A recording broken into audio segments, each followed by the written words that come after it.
정부가 의료개혁 추진 방안의 일환으로 예고했던 지역 필수 의사제 도입을 본격화했습니다. 젊은 의사들에게 수당과 숙소 등을 지원해 의료 취약 지역에서 장기 근무를 유도하겠다는 건데 시작부터 실효성 우려가 제기되고 있습니다. 왜 그런지 정재영 기자가 취조했습니다.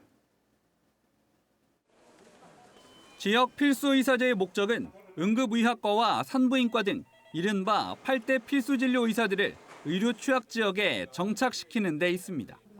5년 이상 근무 계약을 맺을 경우 정부와 지자체가 주는 매달 400만 원의 별도 수당과 숙소, 교통비 지원 등의 정주 혜택을 유인책으로 내걸었습니다. 장기 근무를 유도하기 위해 전문의 취득 5년 이내인 젊은 의사들만 대상으로 합니다. 정부는 올해 4개 시도를 선정해 지역별 24명씩 뽑는 시범 사업을 하겠다며 참여 지자체 모집을 시작했습니다.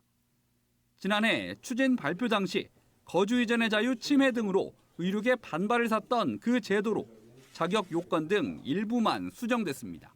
지역 필수 의사제 등 개혁의 단초가 되는 사업들은 효과 검증 등을 거쳐 필요한 수준으로 늘려 나가겠습니다. 취지만 보면 의료 취약직으로 꼽히는 충북에 꼭 필요한 제도인데 충북도는 모집이 시작된 지금도 응모를 고심하고 있습니다. 우선 병원 3곳을 근무지로 지정해야 하는데 충주의료원과 건국대 충주병원 2곳 외에는 부정적입니다. 불성실 근무나 중도 포기 등 계약 해지 사유가 발생했을 때 지원금 환수 등을 둘러싼 법적 문제가 우려되기 때문입니다. 지자체 몫인 정주 혜택 제공도 모호합니다. 숙소 제공에만 수십억 원이 필요한데 추가로 어느 부분까지 어떤 규모로 지원할지 알아서 정해야 하는 겁니다. 어디까지 해줘야 되느냐. 그 범위가 좀 애매하고 그 각 시도에서 관심이 있다가 되면은 정지 여건 제공하는데 과당 경쟁이 있을 수가 있다. 그 예산이 이제 막대하게 소요될 거다는 얘기에 가장 큰 우려가 되는 부분입니다. 의료계는 진단도, 처방도 잘못된 실효성 없는 제도라고 지적합니다.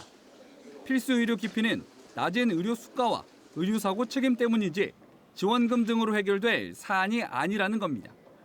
기존 지역 의사들과의 형평성 문제도 우려하고 있습니다.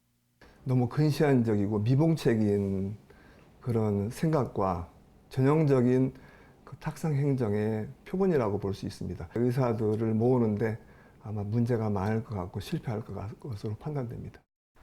이런 우려에도 보건복지부는 다음 달까지 시도 4곳을 선정해 7월부터 제도 시행에 나설 계획입니다. MBC 뉴스 정지영입니다.